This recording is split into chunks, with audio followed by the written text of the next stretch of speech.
PRDA വെട്ടി കുടുംബശ്രീയിലും കരാർ നിയമനം. പബ്ലിക് റിലേഷൻസ് ഓഫീസർ തസ്തികയിലാണ് കരാർ നിയമനം നടത്തുന്നത്.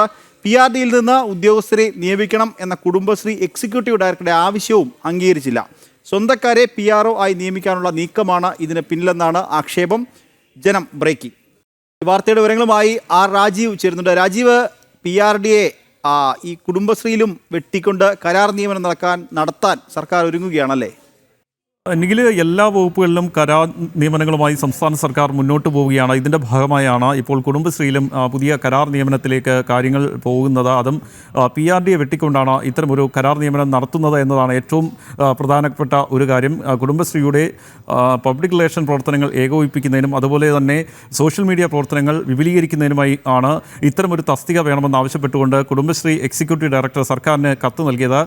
കഴിഞ്ഞ വർഷം നവംബറിലായിരുന്നു സർക്കാരിന് ഇത്തരമൊരു കത്ത് നൽകിയത്. PRDയിൽ നിന്ന് ഇതിനാവശ്യമായ ഒരു ഉദ്യോഗസ്ഥനെ നിയമിക്കണമെന്നായിരുന്നു പ്രധാനമായും ഡെപ്യൂട്ടി ഡയറക്ടർ ആവശ്യപ്പെട്ടിരുന്നെങ്കിൽ ഈ ആവശ്യത്തിലാണ് കഴിഞ്ഞ 16-ന് സർക്കാർ ഉത്തരവ് പുറത്തിറക്കിയിരിക്കുന്നത്. അതിൽ തന്നെ PRDയിൽ നിന്ന് ഒരു ഉദ്യോഗസ്ഥനെ നിയമിക്കണം, പബ്ലിക് റിലേഷൻ ഓഫീസറായി നിയമിക്കണമെന്ന ആവശ്യമാണ് നിലവിലിപ്പോൾ സർക്കാർ തള്ളിയിരിക്കുന്നത്. അതിന് പകരമായി കരാർ നിയമനം നടത്താനുള്ള നിർദ്ദേശം നൽകിയിരിക്കുന്നത്. അതായത് PRDയെ പൂർണ്ണമായും ഒഴിവാക്കിക്കൊണ്ട് അവിടെ കരാർ നിയമനം നടത്താനുള്ള നിർദ്ദേശമാണ് നൽകിയിരിക്കുന്നത്.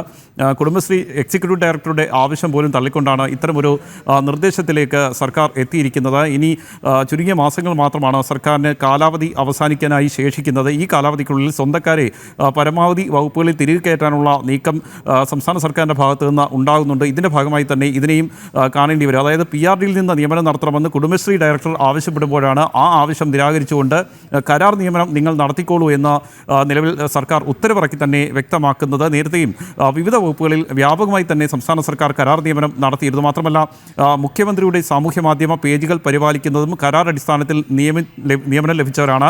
അവർക്ക് വേണ്ടി മാസം 80 ലക്ഷം രൂപയാണ് സർക്കാർ ചെലവഴിച്ചുകൊണ്ടിരിക്കുന്നത്. ഇവരുടെ വേതനം കഴിഞ്ഞ കുറേ ദിവസങ്ങൾക്ക് മുൻപ് വർദ്ധിപ്പിച്ചുകൊണ്ട് സർക്കാർ ഉത്തരവും പുറത്തിറക്കിയിരുന്നു. ഇതിനുശേഷമാണ്, അതായത് മുഖ്യമന്ത്രിയുടെ സാമൂഹ്യ മാധ്യമ പേജുകളുടെ പരിപാലനത്തിനായി കരാർ അടിസ്ഥാനത്തിൽ നിയമനം നടത്തിയതിൻ്റെ മാതൃകയിൽ തന്നെയാണ് ഇപ്പോൾ കുടുംബശ്രീയിലും കരാർ നിയമനം സർക്കാർ നടത്തുന്നത്. അതും സോഷ്യൽ മീഡിയ ഏകോപനത്തിൻ്റെ പേരിൽ തന്നെയാണ് ഇത്തരമൊരു കരാർ നിയമനം നടത്തുന്നത് എന്ന പ്രത്യേകത കൂടിയുണ്ട്. ഏതായാലും സ്വന്തക്കാരെ വ്യാപകമായി വകുപ്പുകളിൽ കയറ്റാനുള്ള നീക്കം സർക്കാരിൻ്റെ ഭാഗത്തു നിന്ന് ഉണ്ടാകുന്നു.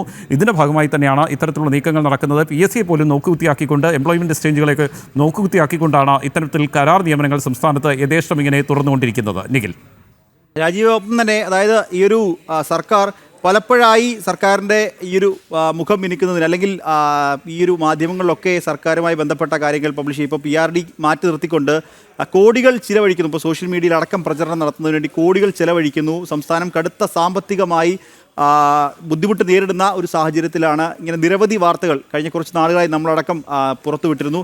ഇപ്പോൾ അതിനൊരു തുടർച്ചയായി തന്നെ നമുക്കിതും കാണാൻ സാധിക്കുമല്ലേ? തീർച്ചയായും സംസ്ഥാനത്ത് അപ്രഖ്യാപിത നിയമന നിരോധനം നിലനിൽക്കുന്നു എന്ന ആരോപണം വളരെ ശക്തമായി ഉയരുന്നുണ്ട്. അതിൻ്റെ കാരണം ഒന്നാം പിണറായി സർക്കാരിൻ്റെ കാലത്തും രണ്ടാം പിണറായി സർക്കാരിൻ്റെ കാലത്തുമൊക്കെ വലിയ രീതിയിലുള്ള കരാർ നിയമനങ്ങളായിരുന്നു സംസ്ഥാനത്ത് നടന്നുകൊണ്ടിരുന്നത്. CDTനെയും അതുപോലെ തന്നെ PRDയെയും നോക്കുകുത്തിയാക്കിക്കൊണ്ട് മുഖ്യമന്ത്രിയുടെ ഓഫീസിൽ തന്നെയാണ് വ്യാപകമായി ആദ്യം കരാർ നിയമനങ്ങൾ നടത്തിയത്. അത് മുഖ്യമന്ത്രിയുടെ സാമൂഹ്യ മാധ്യമ പേജുകൾ പരിപാലിക്കാനെന്ന രീതിയിൽ ലക്ഷങ്ങൾ ശമ്പളം നൽകിക്കൊണ്ട് കരാർ നിയമനങ്ങൾ നടത്തുക. മാത്രമല്ല NHFലും അതുപോലെ തന്നെ മറ്റ് വകുപ്പുകളിലുമൊക്കെ വ്യാപകമായി തന്നെ കരാർ നിയമനങ്ങൾ സംസ്ഥാന സർക്കാരിൻ്റെ ഭാഗമായി നടത്തിയിരുന്നു. ഇതിനെതിരെ വലിയ പ്രതിഷേധങ്ങൾ ഉയരുമ്പോഴും ഈ കരാർ നിയമനങ്ങളിൽ നിന്ന് പിന്നോട്ട് പോകാൻ സർക്കാർ തയ്യാറായിരുന്നില്ല. അതേസമയം PSC റാങ്ക് ലിസ്റ്റിൽ ഉൾപ്പെട്ടവർ സെക്രട്ടേറിയറ്റിന് മുന്നിൽ ദിവസങ്ങളോളം സമരം നടത്തിയപ്പോഴും അവരെ പരിഗണിക്കാനും സർക്കാർ തയ്യാറായില്ല. ഈ PSC നിയമനങ്ങളുടെ കാലാവധി ഉൾപ്പെടെ വെട്ടിക്കുറച്ചുകൊണ്ടായിരുന്നു സംസ്ഥാന സർക്കാർ മുന്നോട്ട് പോയിക്കൊണ്ടിരുന്നത്. മാത്രമല്ല എംപ്ലോയ്മെൻറ്റ് എക്സ്ചേഞ്ചുകളിൽ നിന്നുള്ള നിയമനങ്ങളും വ്യാപകമായി സർക്കാർ വെട്ടിക്കുറച്ചിരുന്നു. ഇതിനുശേഷമാണ് ഈ സ്വന്തക്കാരെ പിൻവാതിൽ വഴി നിയമിക്കാൻ ഈ കരാർ നിയമനങ്ങളുടെ ഒരു പട്ടിക തന്നെ സർക്കാർ രൂപീകരിച്ചത്. ഇതിൻ്റെ ഭാഗമായി തന്നെയാണ് വിവിധ വകുപ്പുകളിൽ, അതായത് ഇതിൽ ഏറ്റവും പ്രധാനമായും ശ്രദ്ധിക്കേണ്ടത് കുടുംബശ്രീ ഡെപ്യൂട്ടി ഡയറക്ടർ ആവശ്യപ്പെടുന്നത് കരാർ നിയമനം നടത്താനല്ല, ആ പോസ്റ്റിലേക്ക് PRDയിൽ നിന്ന് ഒരു നിയമനം നടത്തണമെന്നാണ് ആവശ്യപ്പെട്ടിരിക്കുന്നത്.